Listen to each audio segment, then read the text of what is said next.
Mountain Parson here. Good to be with you today. It's Tuesday, March 22nd. And we're here today continuing our discussion during this week about silence. Silence is a difficult thing for us as humans. And so we looked at that this past Sunday out of the book of Habakkuk, as Habakkuk writes these great words: "The Lord is in his holy temple, that all the earth keeps silence before him." I like that great invitation, the invitation to be silent before the Lord for the whole earth. Everything that God always does in the Old Testament and in the New is the grand invitation for all of humanity to come to him, to enjoy relationship with him.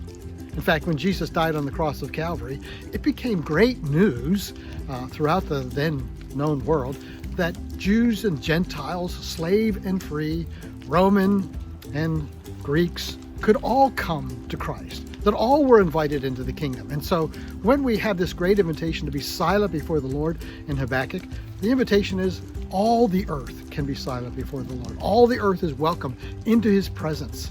That as we silently come into his presence, he will speak to all of us. And what a great invitation that is. And so today I want us to think about what it means to be a part of the great invitation that Christ has for us, to be silent before him. In the New Testament, one of the most famous verses ever quoted, and often you'll find that verse held up at football games or basketball games, the John 3:16 placard that you've perhaps seen. John chapter 3 verse 16 says, "For God so loved the world that he gave his one and only Son, that whoever believes in him will not perish, will not die, but have instead everlasting life." And I like that verse combined with Habakkuk 2:20, because the understanding is that God's great invitation and God's great effort toward us is for all of humanity. There's no particular nation, no particular lineage, no particular race, tongue, tribe to which God gives preference.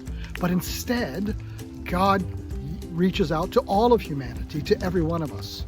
And that no matter who you are, no matter where you are, no matter the color of your skin or the language that you speak, no matter your background and your heritage, no matter your history, God says, "Come to me.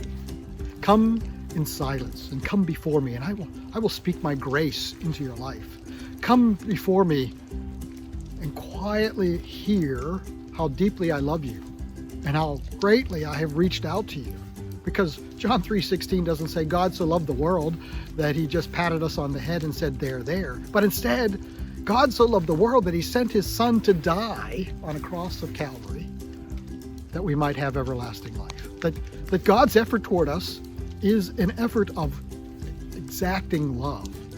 Love that reaches to the depths of wherever we find ourselves and pulls us out of them.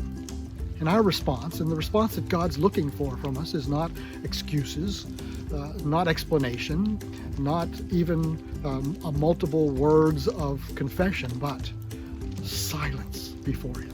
Silence that we can hear how he loves us. Silence so that we can hear how greatly moved he is by our condition. Silence so that we can reach out to him and hear his requirement in our lives. And so this day, this week, as we journey together through the days of Lent, let's practice silence. Let's practice what it means to be quiet before the Lord. And as we do so, let's honor him with all that we say and do. Good to be with you today. This was a short video. We are coming up on a new video tomorrow. See you then.